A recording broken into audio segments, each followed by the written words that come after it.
नमस्कार दोस्तों, इस समय दिल्ली में किसान आंदोलन दोबारा से चालू हो गया है। किसान सड़कों पर प्रोटेस्ट कर रहे हैं। इस बार सरकार की भी तरफ से किसानों को रोकने के लिए पूरी तैयारी की गई है। पंजाब और हरियाणा की तरफ से आने वाले सभी हाईवे को ब्लॉक कर दिया गया है। सरकार की तरफ से इस बार के इंतजाम कुछ ज्यादा ही कठोर किए गए हैं। रोड को कटीले तार, बड़े पत्थर और उसके साथ साथ कंक्रीट से भी रोड को जाम किया गया है। रोड पे नुकीले कीलों को भी जमाया गया है, जिससे किसान के ट्रैक्टर भी पंचर हो सके। इससे किसान दिल्ली तक पहुंच नहीं पाएंगे। आखिर किसान आंदोलन दोबारा क्यों शुरू हुआ? क्या किसानों का दोबारा आंदोलन शुरू करना सही है, या किसान सरकार को बदनाम करने की कोशिश कर रहे हैं? क्या किसान एंटी मोदी हैं? क्या किसान चुनाव का समय देखकर दोबारा प्रोटेस्ट कर रहे हैं? आखिर कितनी है इन सब में सच्चाई? आज के हम वीडियो में यही सब समझते हैं।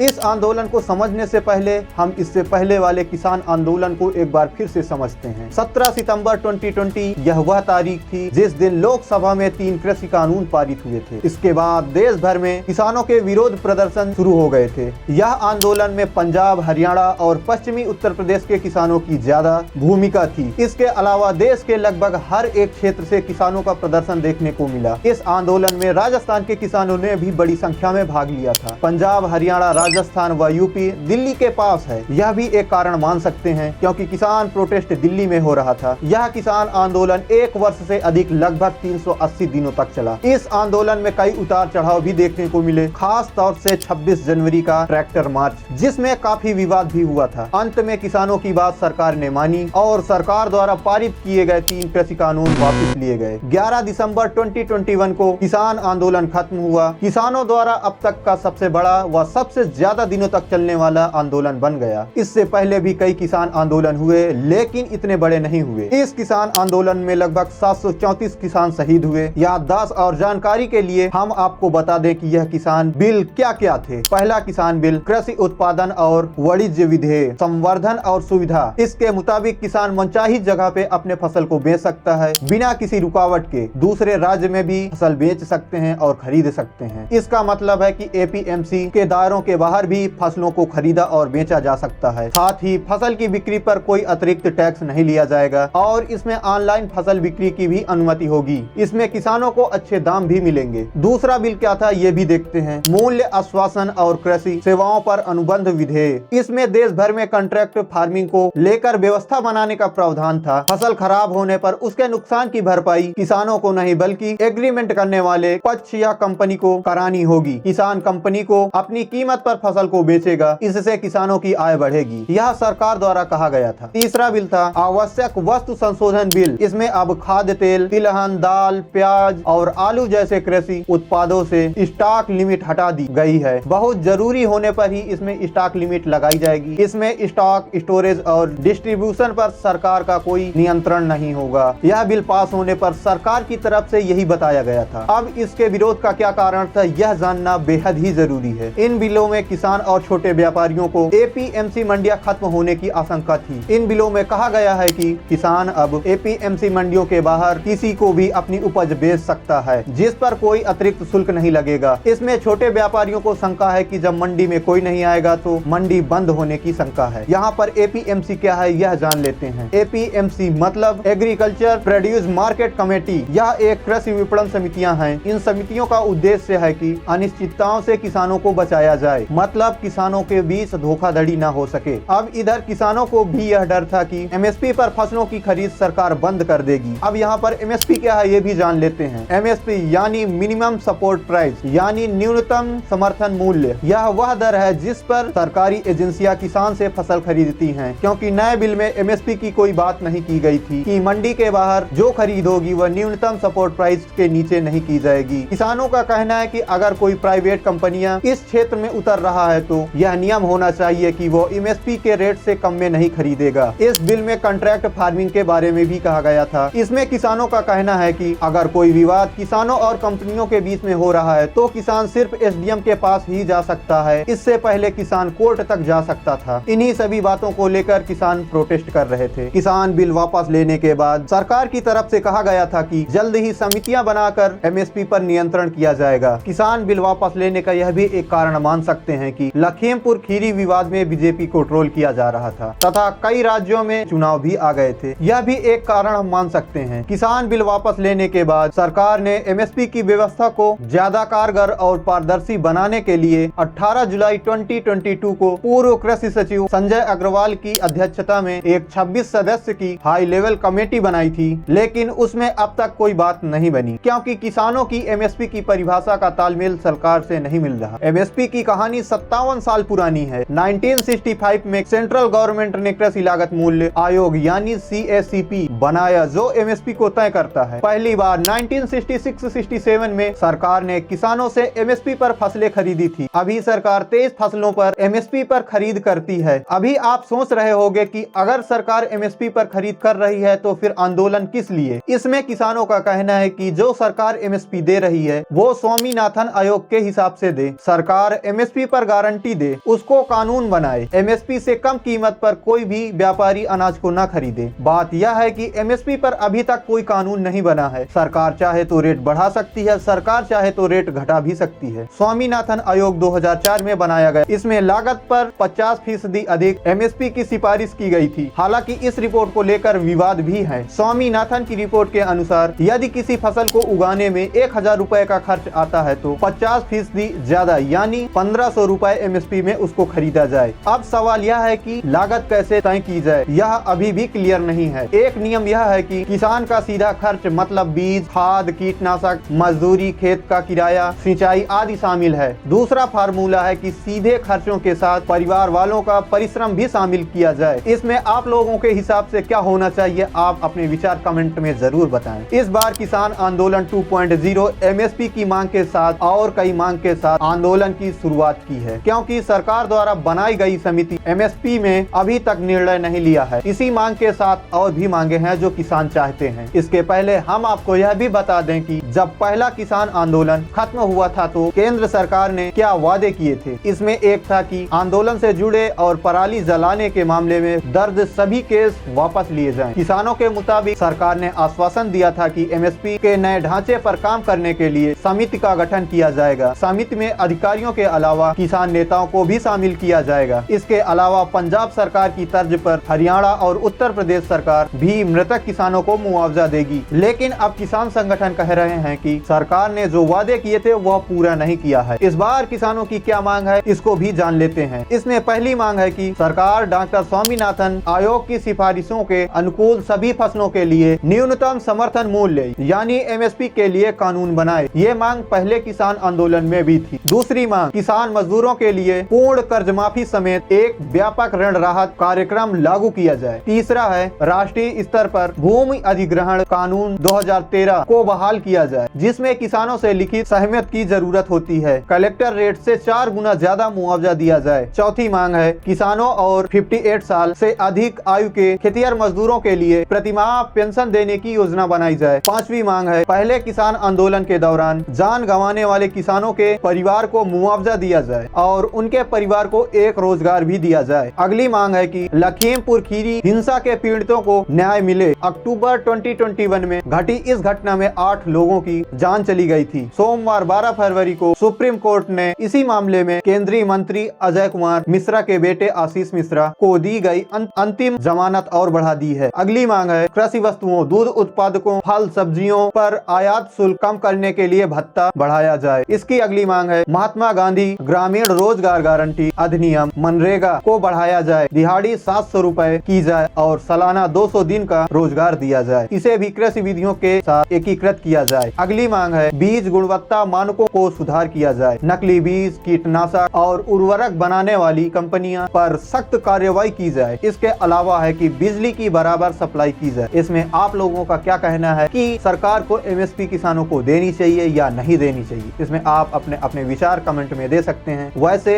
एमएसपी का मुद्दा देश में बहुत ही विचारपूर्ण है। आई होप आपको यह संपूर्ण जानकारी अच्छी लगी होगी। इसमें आपको बेस्ट पार्ट कौन सा लगा या आप हमको कमेंट करके जरूर बताएं। हम आपसे मिलेंगे अगले रोचक और जानकारी भरे वीडियो में। वीडियो अच्छी लगे तो वीडियो को लाइक करें। हमारे चैनल में पहली बार है तो चैनल को सब्सक्राइब करें। हम आपसे मिलेंगे अगले रोचक और जानकारी भरे वीडियो में। तब तक के लिए जय हिंद दोस्तों।